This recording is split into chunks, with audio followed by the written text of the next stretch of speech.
Sai Ram. We had started the study of a discourse of Swami, where he has talked about the inevitability of karma, the law of karma. I will just give us just a short recollection of what we discussed, so that we can continue today. Swami basically starts with a couple of poems where he's telling that when we are born with the garland of karma. That karma is inevitable. Swami also said that we should not waste our time planning to do things this or that. And then he goes on to talk about the three essential principles of the Hindu Dharma, which talks about reincarnation, the law of karma, and the concept of avatars. Those were the points in a nutshell we covered last Sunday. I think a few of you may be a bit more troubled by Swami saying that we should not be planning to do things, thinking, and I think that is not the normal way we live our life, and that may have sort of troubled some of us. But then the reality, that's what Swami has told. It's for us to choose whether to take that or not. But then Swami goes on to talk about the law of karma and so on. And so that's it. I think maybe we will be discussing more of these concepts, I guess, as we go along. So I will ask Sister Kalyani to read on. Sai Ram, Sister.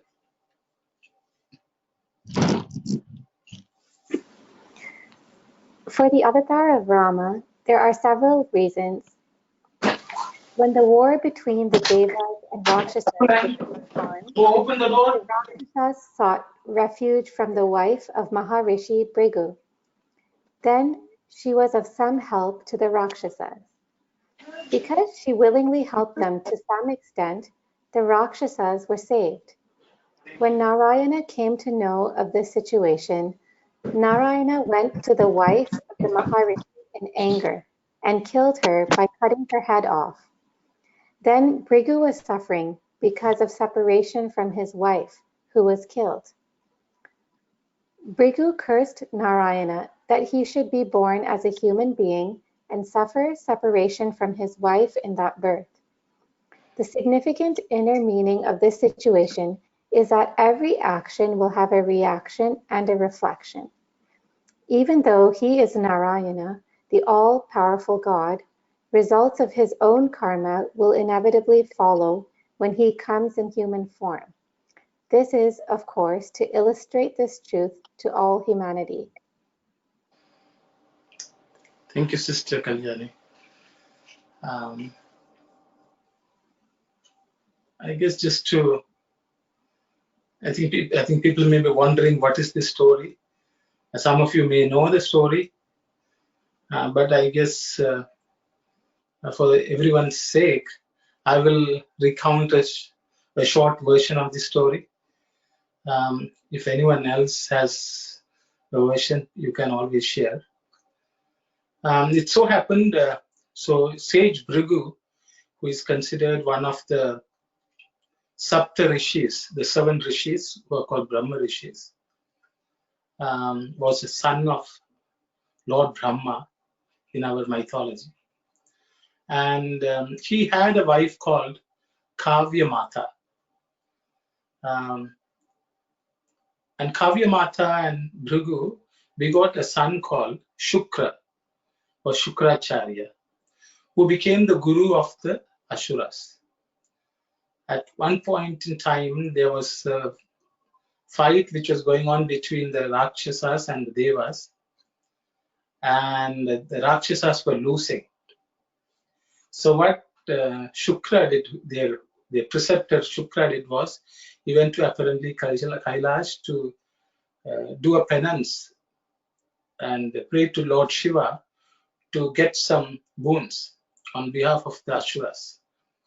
During this time, the Devas realized that he was missing, so the Asuras will be a bit more weaker than normal, and so they attacked them. So these Asuras are supposed to have run to the mother of Shukra, which is Kavya Mata, and told her to help them. And this Kavya Mata, basically with her own powers, she made the Devas swoon, and they put them into sleep apparently. And when Narayana, who was chasing the Asuras, had come and realized that the Asuras had taken refuge with her, cut her head off or kill her, so that the Devas can be bringing balance to the world. So the story is that he didn't want too much struggle between the good and bad, be overpowered by the bad, the wicked, and so he had to resort to some action. So which is what he did. So that is the story which is being referred to, and Maharishi Bhrigu apparently cursed Lord Vishnu or Narayana. That's a story which Swami is referring to. And so even if it was one action which Narayana did, even it was not for his own sake, but for the sake of the world, that action and the repercussions he had to face in one of his incarnations, and that's how the story of Rama unfolds. So that is the story to which Swami is referring to here. So I will stop at this point in time and ask participants to share their thoughts, so what they understand, or whether they have any questions and so on. Sai.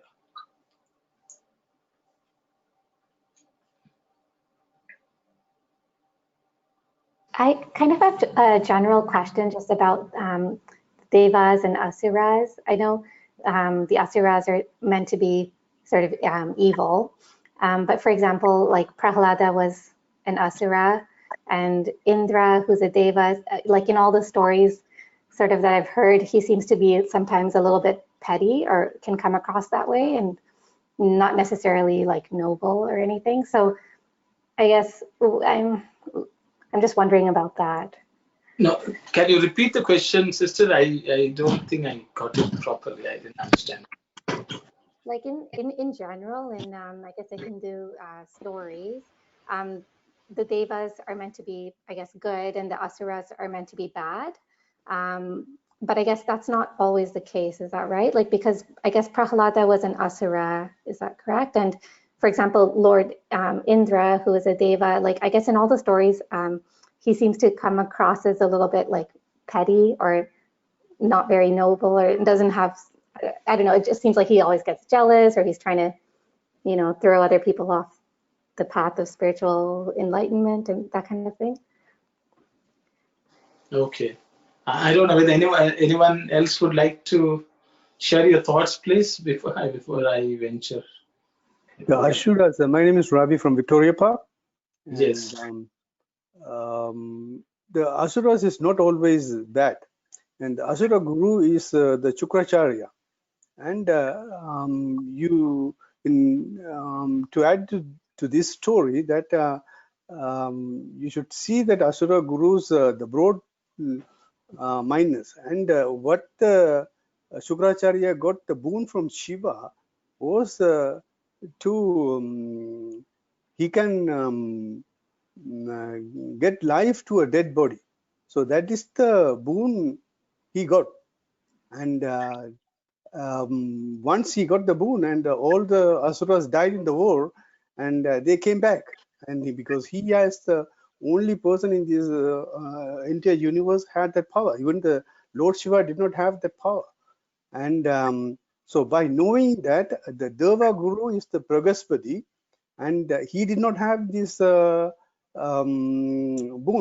So by knowing this, that the Deva Guru Bragaspati knows that Asura is going to win. So what he did was he sent his son Kacha to Sukracharya to learn this tactics of how to revive the life of the dead person.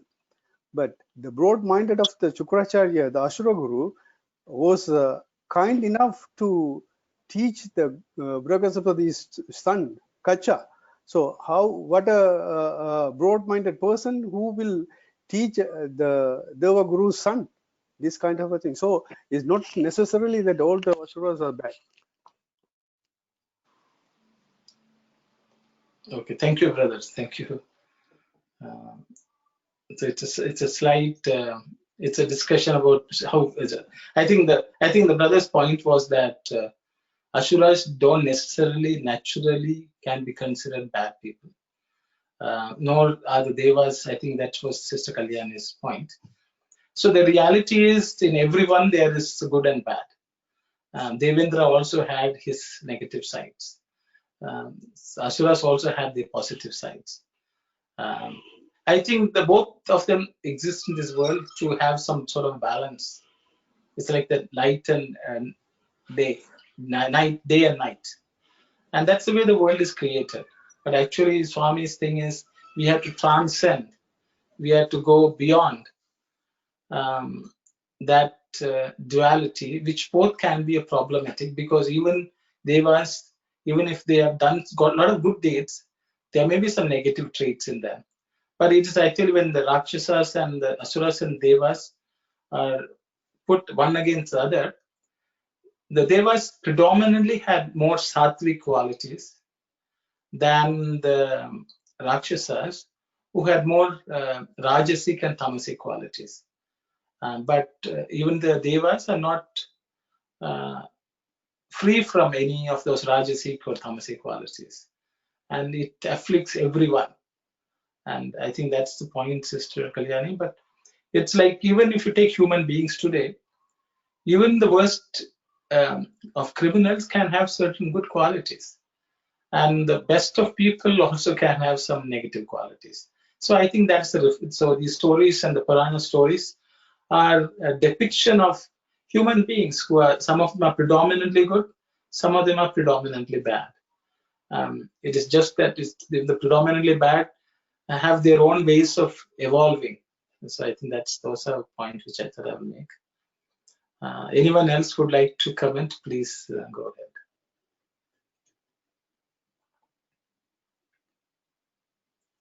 ahead. It is very clear. It is confirming what you said. The last sentence. This is, of course, to illustrate this truth to all humanity. So this story is a symbolic, and what we have to learn here is that every action has a reaction and reflection. No? That's what. I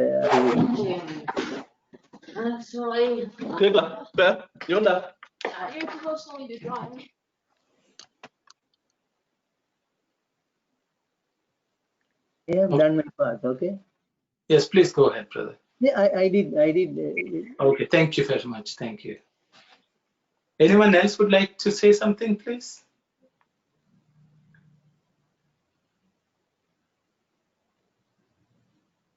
So I think if no other comments, I think we can proceed further. I just have one other question.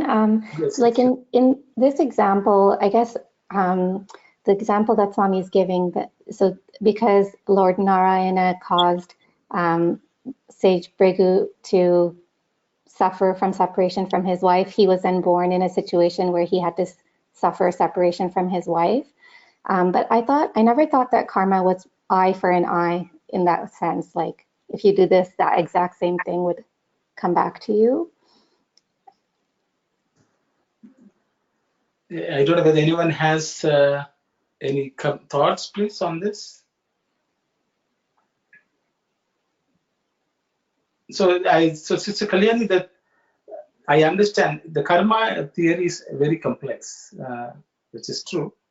But the reality is, some of the actions, so the reactions will be similar in nature to the action themselves, or something which is relatable. But I think in this case, Swami is picking examples which can drive home the point that if we have done something of a certain nature, the same nature will be the result also. I think that's why if you look back at the discourse beginning, Swami says if you have planted a seed of a particular fruit, the results will be that fruit. It cannot be any different. So the nature of our experience of a karmic result will be similar to the karma which we have done. I think that is, in a nutshell, that's what it is. But it is much more complex than that. But I think Swami want to drive home that point, is what I understand. Sairam, brother, I have a question in regards to that too. So the God is coming to save here, okay? So he may be doing at the time hurting somebody, right? To make it right. In that case, how come it's going to be against him as a negative karma? And why he has to, but he has done for the good for the people, right? So I don't understand that. Why? That's what the right dharma to do. That's what the God has done it. Then why he has to go again? I didn't. Thank you, Sairam. Sairam, sister, very good question. I think anyone would like to comment on this, please, question? Sairam, brother, I like to ask one more question, then we can answer both. After the 18-day, Kurukshetra war, so Lord Krishna met Kantari, and she was upset and everything because the destruction of the all the kids all died and soldiers, everybody died. Then Kantari cursed Krishna to destroy her city and the whatever in the city. So it's happened. So it is coming under karma. Can you explain that one also, please? Thank you. Okay. If no one else says, I think I will take a stab at the first question of Sister Aruna. See, the thing is, so Narayana does an action. Okay, for example, in this case, he is killed. And if it was a good thing, yes, it was a good thing. But Narayana himself is willing to accept the law which he has put in place, which is the karmic law, that every action has to have a reaction. And he was willing to accept it.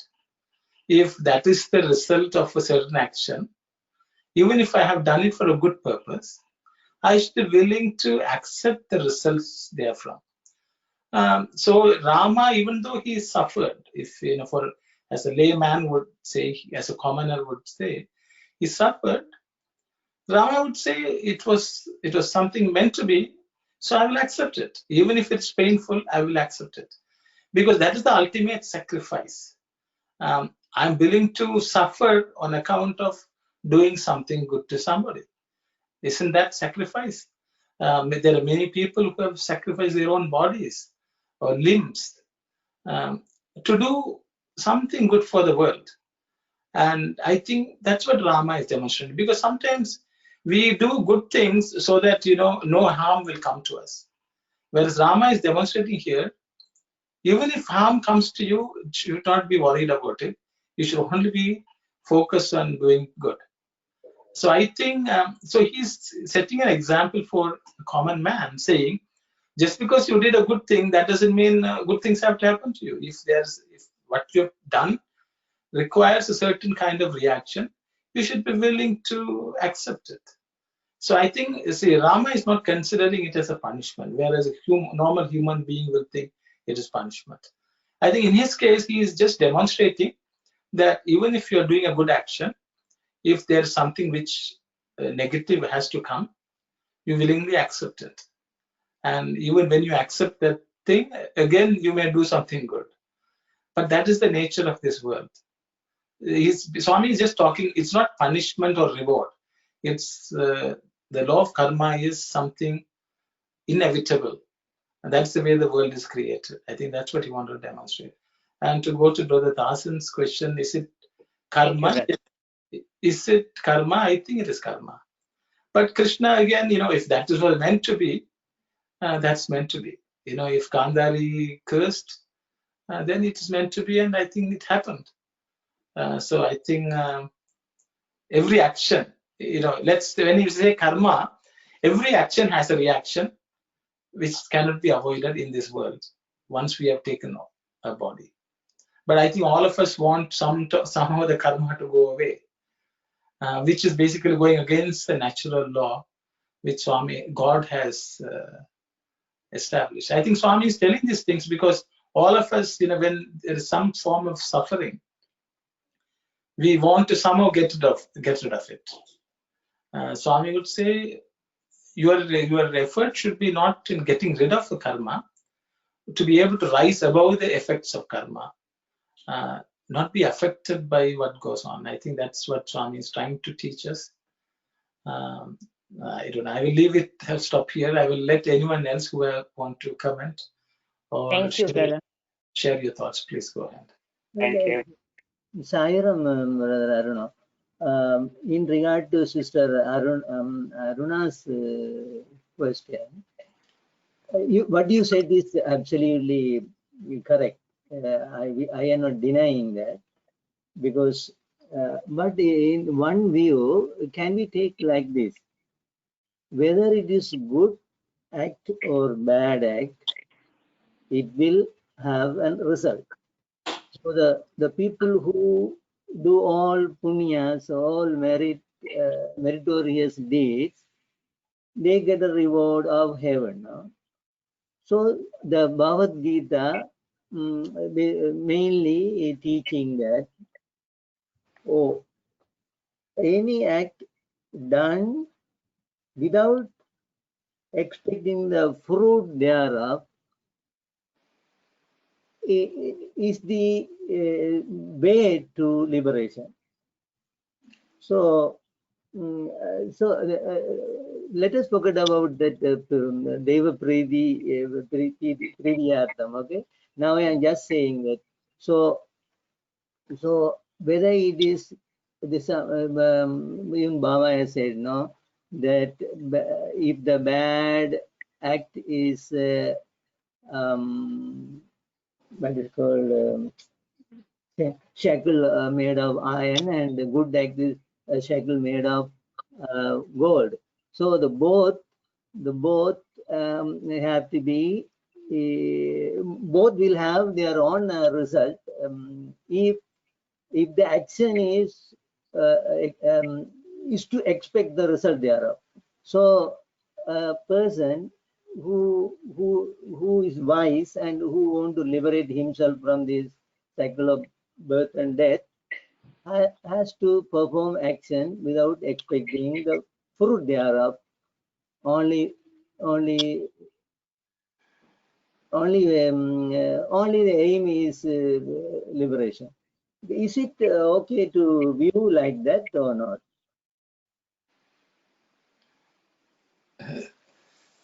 I think anyone else would like to comment on what Brother? I think Brother has posed a question. If I'm not wrong, I think Brother is asking our action without looking at the results will lead to liberation. Sairam, we do all sorts of spiritual practices, or called sadhanas, including selfless service. I think more than the actions, the intention is what is important. With what intention we do our spiritual practices. Also, we should not, as previously mentioned, we should not expect anything in return, but we should also do it with good intention.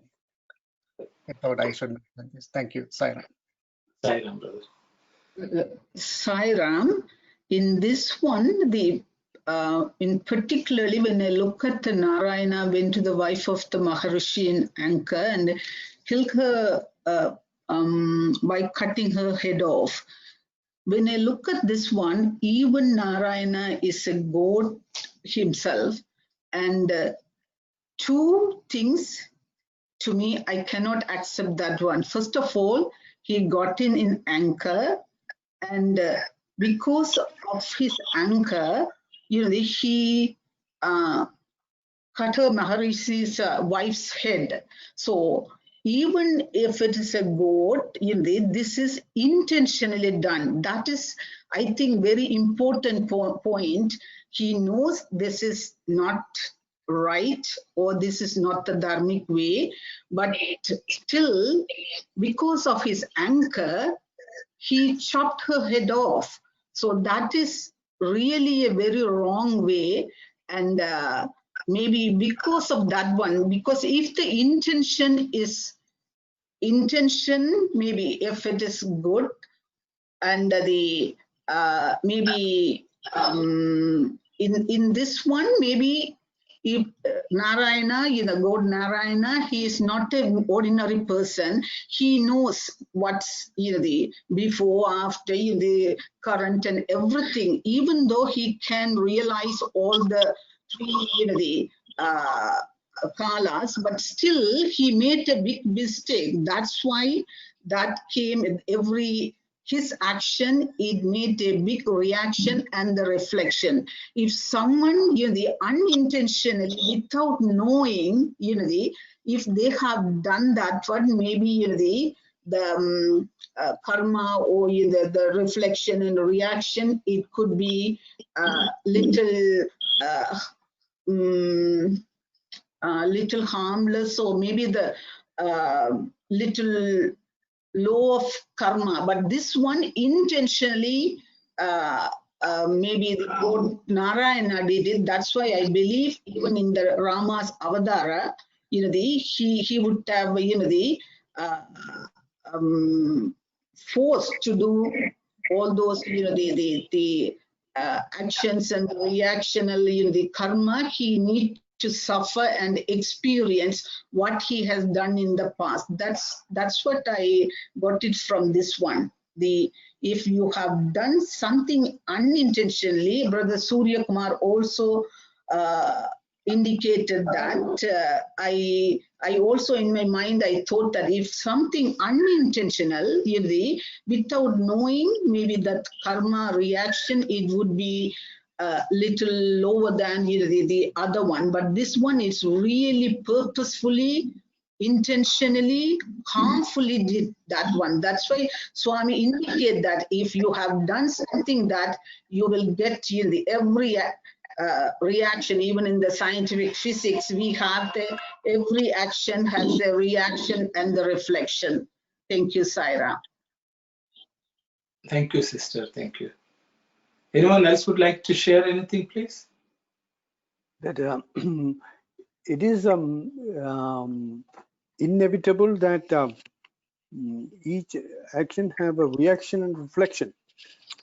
But when a person asking or take a refuge from a person, and he was in distress and he could not able to help himself, and he is asking or he is looking up somebody to save himself from that danger, its upcoming danger.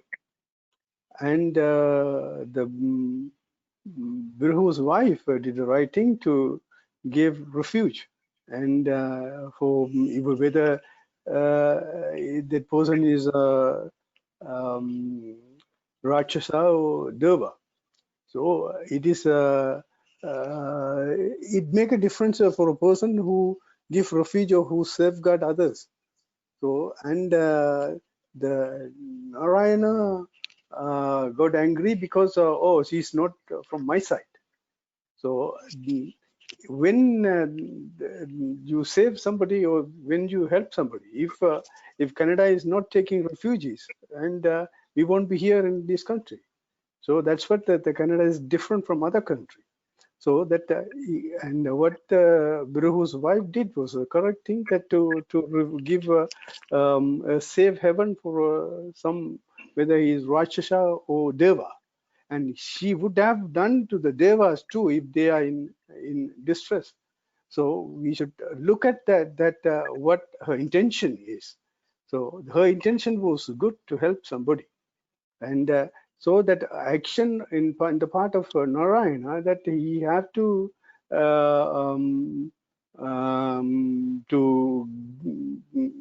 experience the same or the karmic reaction in his life later in his life. Thank you. Okay, thank you, brother. Anyone? Actually, we see points in Sister Anandi's argument and Brother Ravi's argument, and both combined, we can blame Narayana because he killing a woman also, and also as Ravi said, anybody who seek refuge in a circumstance like that, you don't see whether it's good or bad. No, that is also a dharma. So in both argument, in view of both of their argument, and Narayana did wrong, and that's what he is facing the consequences. As the explanation is not really happening, but even the story makes sense. I am saying. Sorry, thank you, Sarah. Okay, Saira. So This is Saira. Devani. So I Yes. have a question. Please pardon me for asking this. You know how you have this death penalty given by different countries?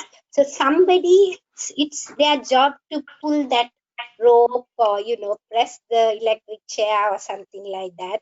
So I wonder what type of karma, or is there any karma for them, because they are just doing their job? I don't know. Any thoughts on that? I will ask those who spoke already to comment on that. Anyone would like to comment on the question Sister Bhavani asked? We born with the karmentriya, so each and every human being is have to do karma, whether it's a good or bad. That is the nature of the human creation. That's what the goat wanted us to do, to do karma, and it is our discrimination to choose what it is. And if the person who doesn't want to do that job, and he can refuse to do that job, and for certain karma, then if he is have to do this karma in this life, and that is the fate of that person. So it is even the goat is not equipped to avoid that. So the explanation here is that if you do the good karmas, you will be in a better job and things like that. And also, even if you're born with bad times or the bad karma, and it is in your hand now to develop and exercise your discretion and come up with a good karma that will be an advance payment for the future. Thank you. Sairam, while agreeing with the brother Ravi's point, that's his job. It is same as those who work in military or slaughterhouses or meat shops. They are working, even though they have a choice. They can choose to not to work there, but for the income, they are working. I think that's their job. Sairam. So, Sairam brother, according to Bhavani's question, that is his duty. He's doing duty is worship. Suppose if you are killing chicken and or killing other animals, that will goes to everyone whoever consuming. It's a two different thing. Am I right, brother?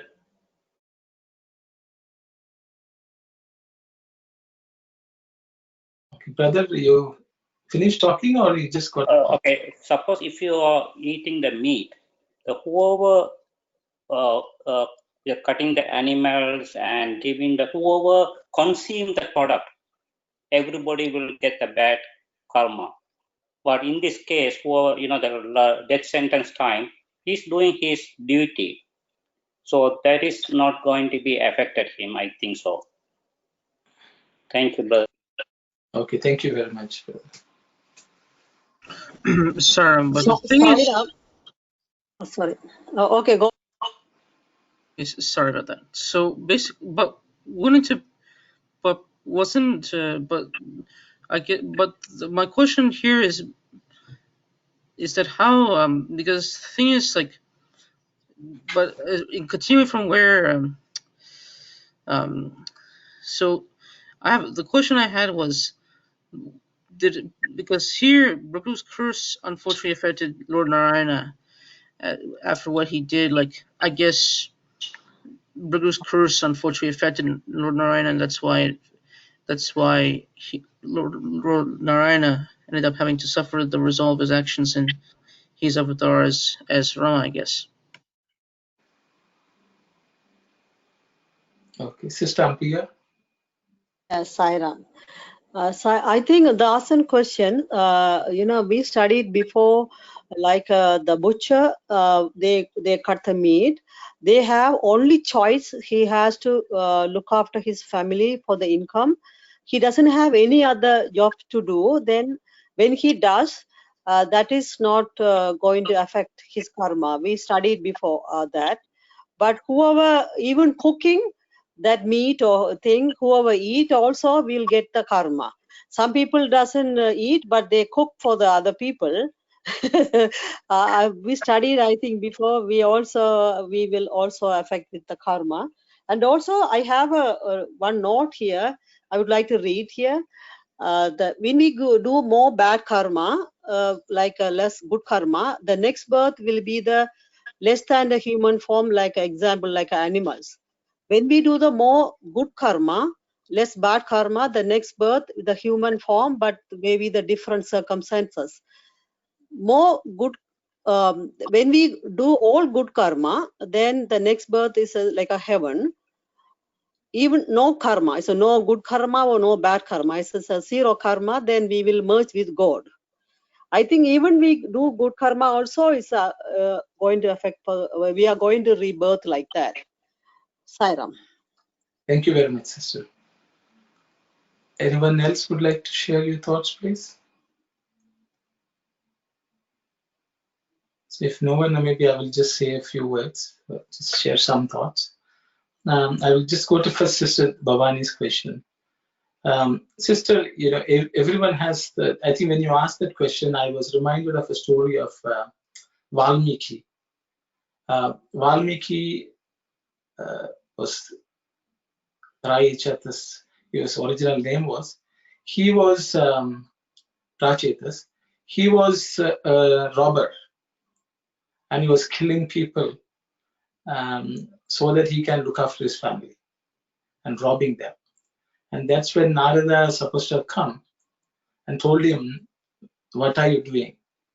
So he had told, I'm looking after my family. That's why I'm doing this.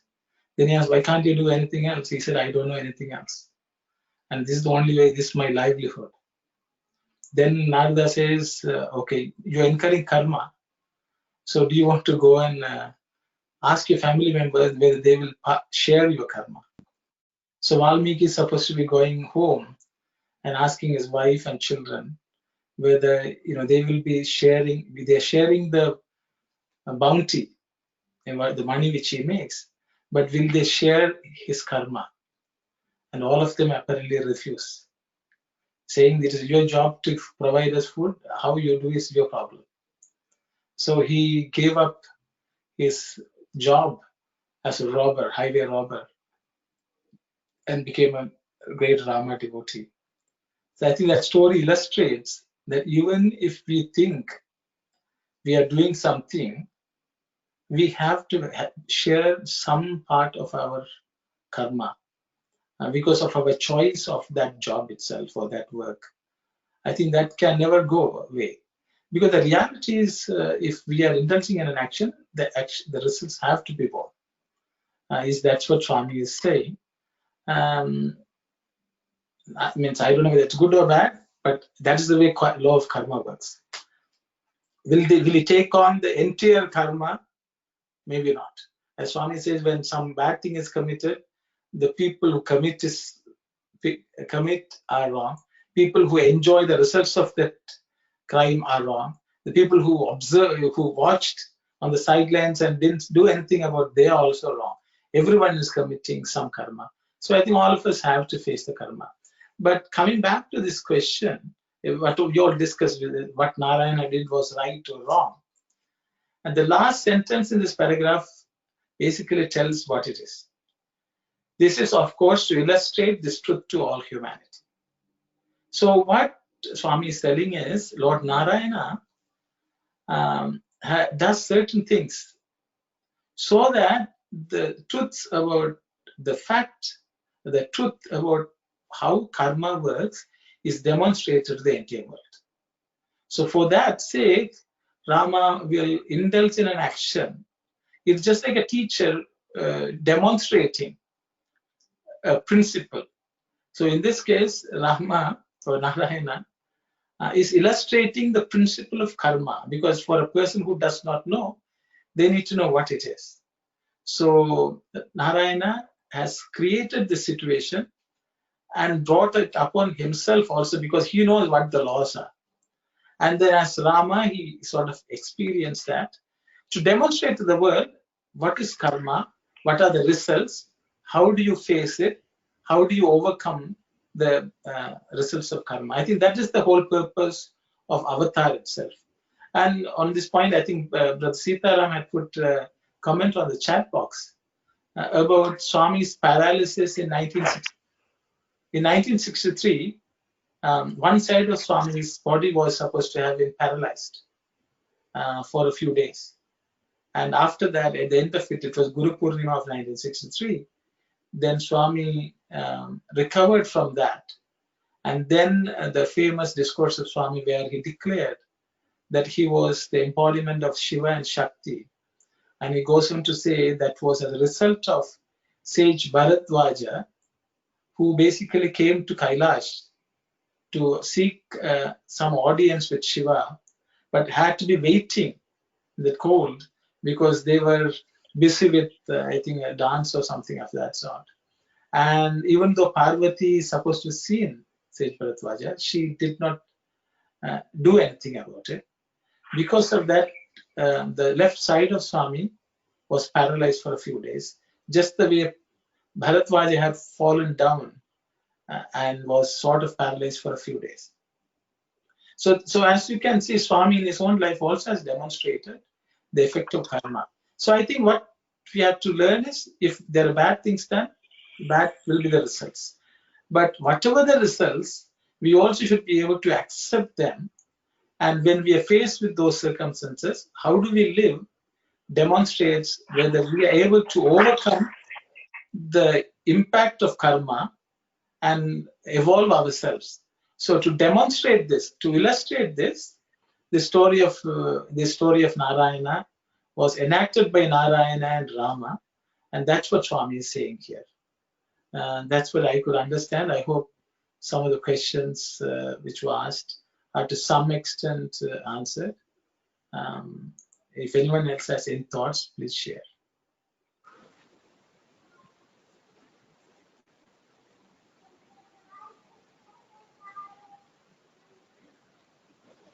Okay, then if there are no other questions or thoughts, Sasha, we will proceed to the next section.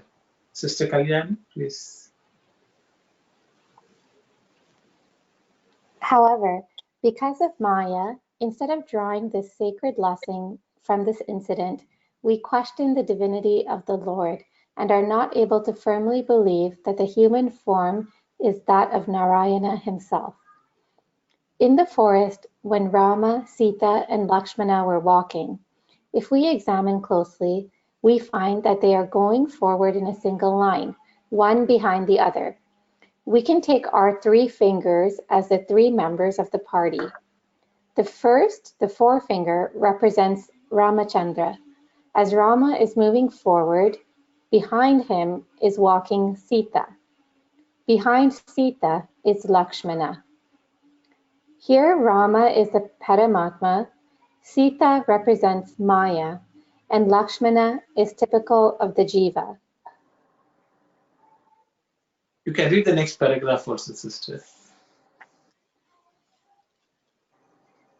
In the situation when Lakshmana, the Jiva, wants to have a look at Rama, the Paramatma, Sita, in the form of Maya, is standing between them. What should Lakshmana do in that situation? Should he be arrogant to Sita and ask her to move away? That cannot be. If he does that, then Rama would not tolerate it. He should pray to Sita, "O Mother, I want to have a vision of the divine Paramatma. Please step aside for a moment and let me have a vision of Paramatma." If, on the other hand, he begins to argue with Maya and he begins to command Maya to step aside, then the result will be that he will not be able to look at Ramachandra or have a vision of the divine. Paramatma is always surrounded by Maya. He wears Maya as his body. Maya is part and parcel of Paramatma's body. No one will agree to remove or cut away part of his own body. Regard Sita as Maya. Through her, and by praying to her, one should be able to get a vision of Rama, the Paramatma. Thank you, sister. So I will, I think it's a nice description of a story and some thoughts. So I will open it up for any discussion. Anyone wants to share any thoughts or what the impression you gain from this? Please go ahead.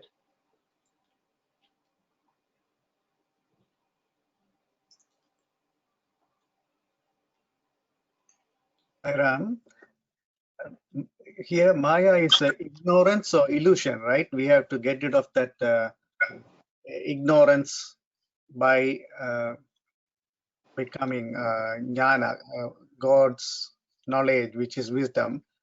So is it now telling us to remove Maya, right? Ignorance or illusion, right?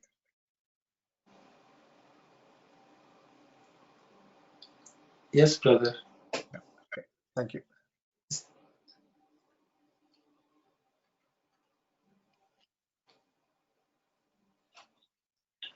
I think Swami is referring to the previous story and is continuing from there. Actually, if we go to the first the paragraph which Sister Kalyani read now, Swami says we are looking at this story of Rama and he being caught in this Maya, or caught in this reaction of karma or reflection of karma, and we think he's also human, which Swami is saying is because of Maya. It is like a child thinking, the father or mother who is playing with the child. The child thinks, oh, the father is also a child. Now, I am equal to the child, or the father is equal to me. But the father or mother may just play with the child so that the child learns something. So Swami wants us to understand that just because Rama went through that, to say, oh, he made a mistake, just like us, is our way of understanding divinity as something which is equal to us. And then we run the risk of not learning from the lesson. We may also say, oh, when he can make a mistake, why can't I make a mistake? Nothing wrong with that. But the problem is between Rama and us is when Rama faced the consequences of that action, he was unperturbed. He was able to do much more than we would ever be able to. That is the difference. That's where the divinity comes through. And so the Maya, which is a problem, is not understanding who Narayana is, who Rama is. And for that sake, Swami says, that Swami gives this example of Rama, Sita and Lakshmana, saying Lakshmana is the Paramatma, Sita is the Maya. Then they are walking in the forest. If Lakshmana wants to look at Rama, he has to ask Sita's help to be able to see Rama. So the same way, even in this situation, when we want to understand the avatar or God, we need to have that humility to be able to even see the divinity which is there. Because when you look at Rama and Sita together, which is the Maya enveloped Rama, we may only see Sita. But we should, with our own ability, so that's why Swami uses two things. One is to command, okay, you move away, you're wrong, is one, or even to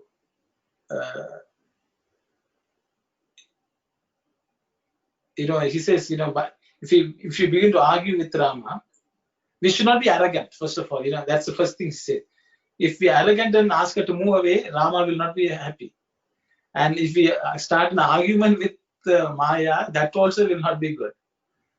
So both will not solve the problem of us being able to see the Lord. And I think that's what Swami is trying to show us here. So I thought those are my understanding from reading this. Anyone else would like to share your thoughts?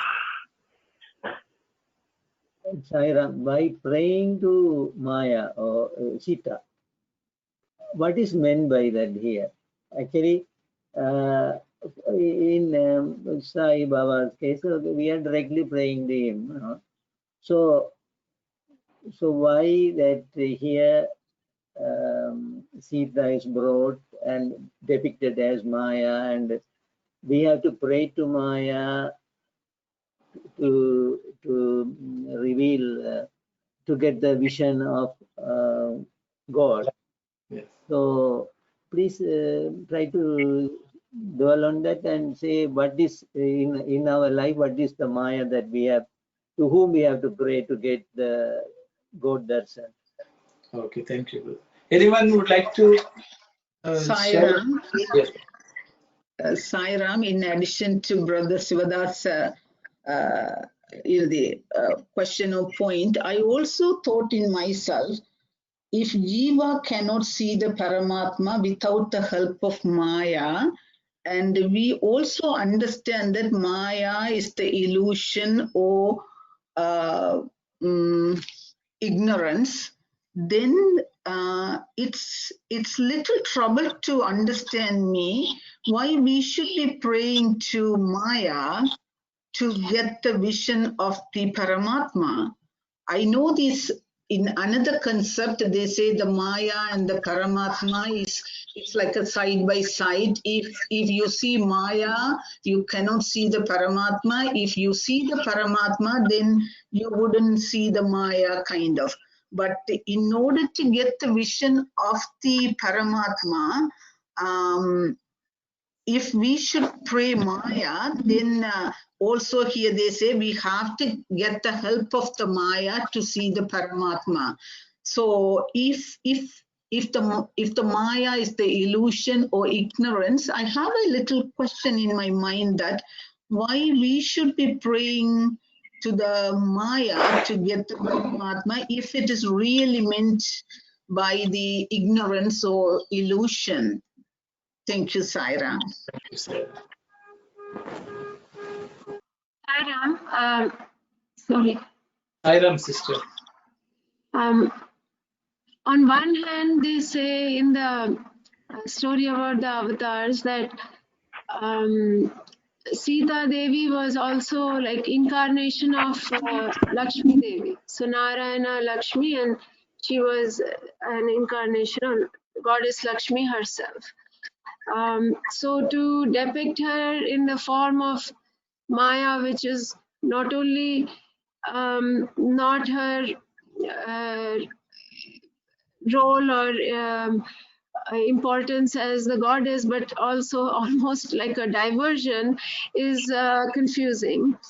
And the other thing is, they say sometimes even the idols and images and deities that we worship are also Maya. The real God is inside, whether it is in the form of Shiva with a snake or Saraswati with a beautiful swan. These are all Maya, and the real God is inside. Don't worry about the human body with a cross. Those themselves are Maya. So actually, I'm now even more confused than what I was. I would like to hear what you have to say.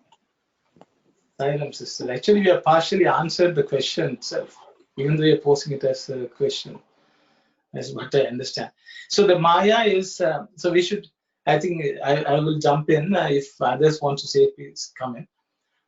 Here we should understand Sita is attached to Rama. Sita is part of Rama. And that is the Sita to which Lakshmana has to pray. Okay, so in this world, illusion is of various kinds. There's something called Vidya Maya, and there's something called Avidya Maya. Vidya also is Maya, Avidya is also Maya. Vidya Maya is Maya which is related to the Lord. Okay, so Sita comes under the category of something called Vidya Maya. Because the Lakshmana knows this Sita is part of this Rama. Okay, so it is not that he's only interested in Sita. See, Ravana was only interested in Sita, not Rama. That is the distinction we have to understand. Ravana was interested in Sita without Rama, whereas Lakshmana was interested in Sita with Rama. So one is Avidya Maya, the other one is Vidya Maya. The thing is the illusion. So as Sister Vasudha already clearly said, even because we are already engulfed in Maya, we cannot really see the real form of Lord. So we have to pray to a form which is also a form of Maya. But it is a very positive Maya, it's a Sattvic Maya. So all form worship, being able to see God in everything which is created, is the real prayer. Actually, even though it may seem that we are praying to Maya, we are only praying to the Maya which is associated with the Lord. So that is completely different from an approach of Ravana, who was only interested in the Maya, with discarding the Lord. So that's the difference between Lakshmana and Ravana. Both were trying to pray to Sita, but from a different angle. So the thing is, when we say Maya, we should not think that it's all bad. Because after all, we live in this world of Maya, and we are able to live certain dharmically also. But dharmic only when we don't ignore the Lord. When we don't ignore the Lord, and when we live in this world, that becomes prayer. That becomes sadhana. And that is when we use creation to worship God. And that's my understanding from what Swami has said. And I think Swami has elaborated this principle in many, many different places about how even the nature itself is Mother Sita, Lakshmi, as Sister Vasudha said, because her name is also Vasudha. Okay, I don't know whether she knows the meaning. I'm sure she knows the meaning. So the thing is, this earth itself is Mother, and many people are exploiting the earth, disregarding God. Then it becomes environmental pollution, environmental degradation, and everything. But we can also look at this world as part of God and then worship. All nature worship is basically the same. You can worship the tree, you can worship this stone, but you try to see the divinity in that. And that's what I think Swami is referring to, from what I understand. I will let anyone else who would like to comment, please. Sir, I just wanted to ask a question regarding what you just mentioned. Why is there two different types of Maya, the Vidya Maya and Avidya Maya? Vidya Maya is not ignoring the God and seeing the world, which is an illusion, as a vesture of God. Avidya Maya is to think God doesn't exist, but just this vesture of world only exists, and that is for me to exploit. So avidya means not realizing that God is underneath. Vidya means knowing that God is underneath. In both cases, illusion is there. But one is called Vidya Maya, which is beneficial for us and everyone else. When you exploit the world with disregarding God, which is Avidya Maya, will cause us harm and everyone else harm. So this is my understanding. Anyone else can comment, please. Makes sense. Thanks. Thank you, Sairam. So that you have answered that question. Yeah, yes, you have answered, and Sister Vasudha also give a valid point, and you picked up it, and okay, that's good. Then now, to reconfirm this, I am just saying that even Baba, you in many places saying that don't think this my form is the reality. Exactly, sir. Yeah, they don't confine this form as your reality. The reality is still different. Is inside.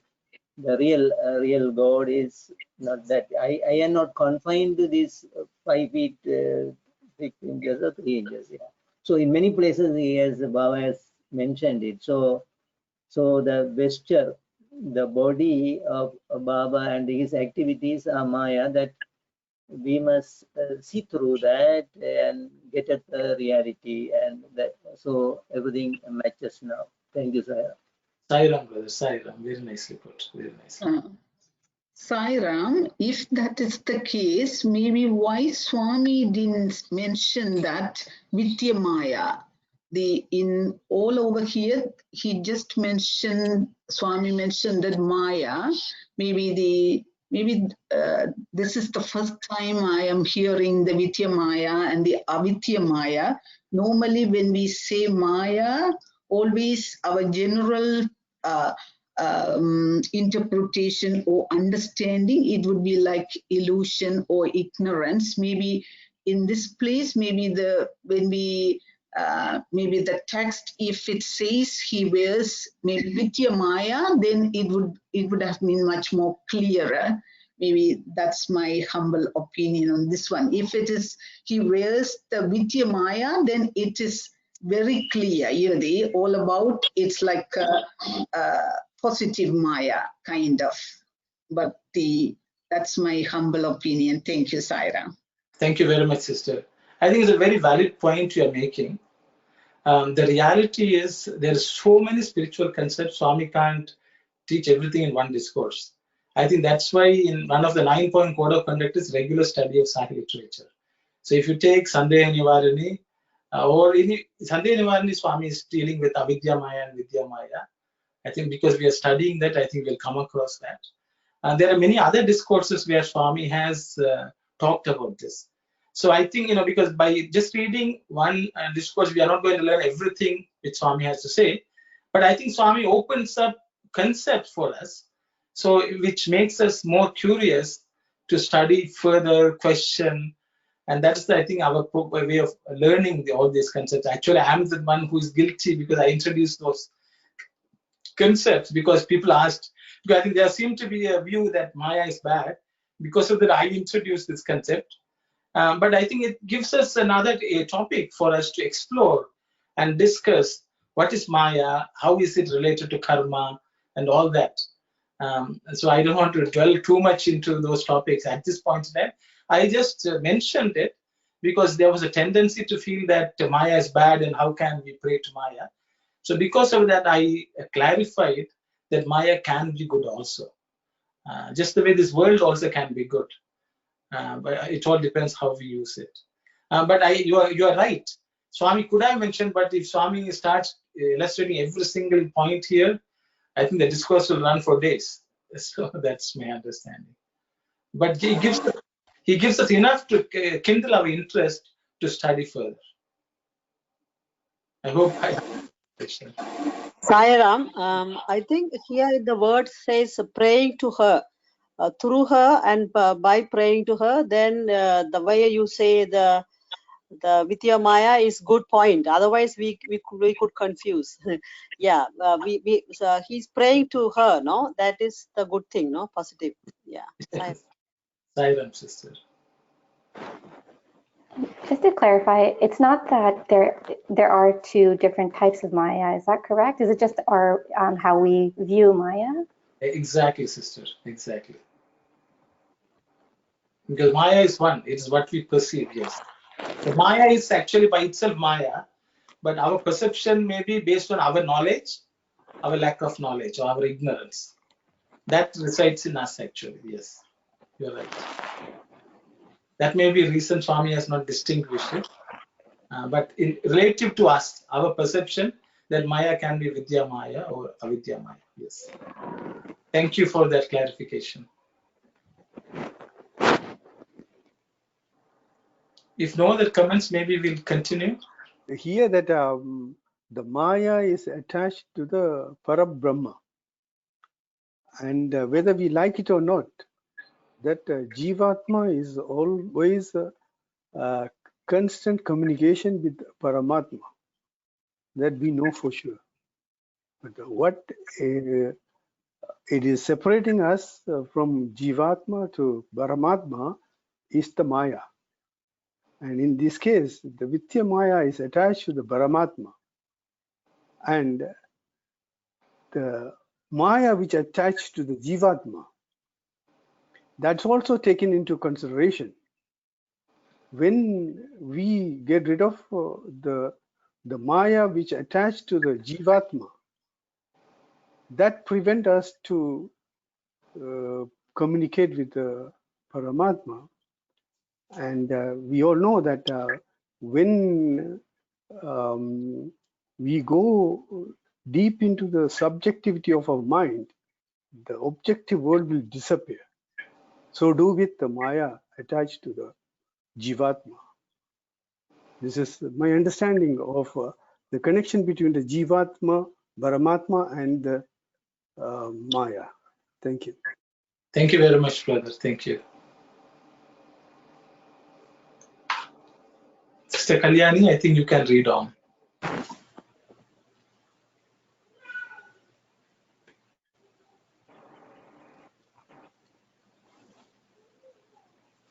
In this context, Sita is responsible for our inability to realize the true form of Paramatma. To be able to understand him also, Sita will be the reason. As we have already said, man's mind alone is responsible for his liberation and for his bondage. Here, the aspect of Maya is similar to the aspect of mind. Mind has got a special form of its own. It is our own illusion that takes the form of our mind. Here is a piece of cloth. This is not a piece of cloth in reality. This is actually a bundle of threads. If you look more closely at it, it is not even a bundle of threads, but it is just cotton. If we remove these threads one by one and pull them away, then the form of cloth will disappear, and we will not see the cloth anymore.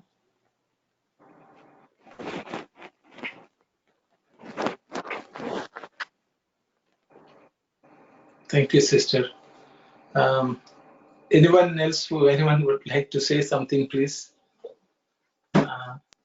You share your thoughts or comments. So, Sairam, brother. So, same thing, when you're looking at the tree, when you cut the tree and we make some wood, and from the wood, we're making the chair. So now we are saying this is chair. When we remove the pieces, the chair won't be there. So same thing, if you're walking, the shadow is there. That's also kind of Maya. So the Maya, we cannot separate with the God and the Maya. It's always there. Thank you, Sairam, brother. Sairam.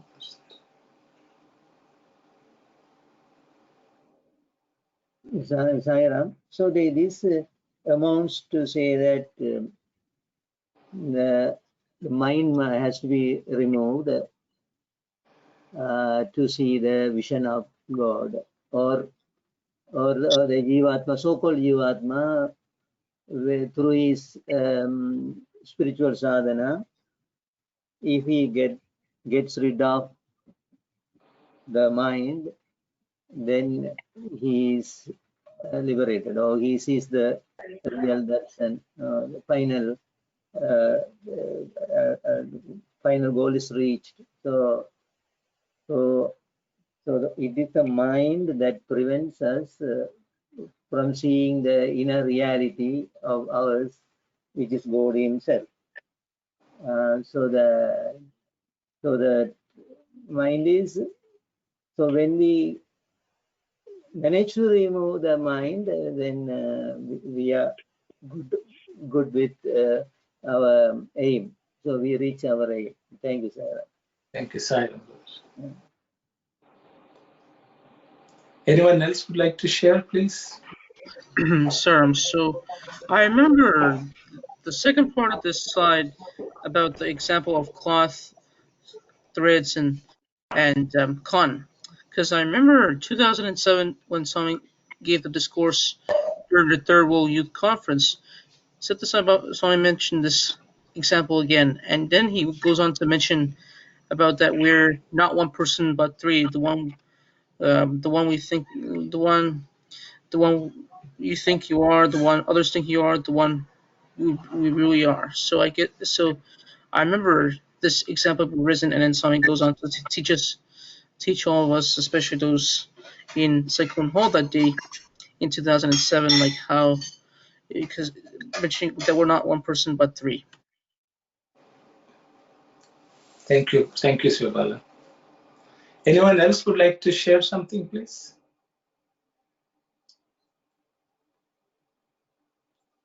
I think we are sort of running out of time, I guess. But so, as you can see, Swami here clearly says, Sita is responsible for our inability to realize the form of Paramatma, and also to be able to see Paramatma. Both Sita is, or the illusion, or Maya, or the mind. Swami is basically drawing parallel to all these three: Maya, Sita, and our mind as the same, which can be an impediment, or it can also help us. So for both, that can be used. And then Swami gives the example of the cloth and how the mind is made up of all these threads of thoughts, and how by slowly removing them, we can attain the Lord. And Swami also has mentioned liberation and bondage, because we are talking about the topic of karma. The karma is the one which can be a bondage. The karma, a good karma, also can be a thing which can liberate us. So the only equipment, or the only tools we have is karma to be able to see the Lord. Okay, and when we use that karma properly, which is again the using the mind and the intentions, we can either create bondage for ourselves, or we can liberate ourselves. So the theory of karma is basically that you can do karmas which can bind you to the results of karma, or you can do karmas which can liberate you. So Swami is basically tying all these concepts together so that we understand that karma cannot be avoided. The reaction cannot be avoided. But by wisely choosing how to use this karma, we can liberate ourselves. And I think that is something which we can ponder over, and how we can pray to this illusion properly with knowledge that God is beneath, energizing everything which we see in this world. I think these are it's pretty heavy, I guess, today for us to digest, contemplate, and maybe, the way we go about doing our work, we can try to see whether this work, will it bind us, or will this work liberate us? I think that we can always ask ourselves. And as Swami has said, if we can do it as a prayer, then we can liberate ourselves and be one with the divine, or at least we'll be able to see divinity. With those thoughts, those are my thoughts in conclusion of today's session. If anyone has something to say, please say. Share your thoughts. We have a couple of minutes left.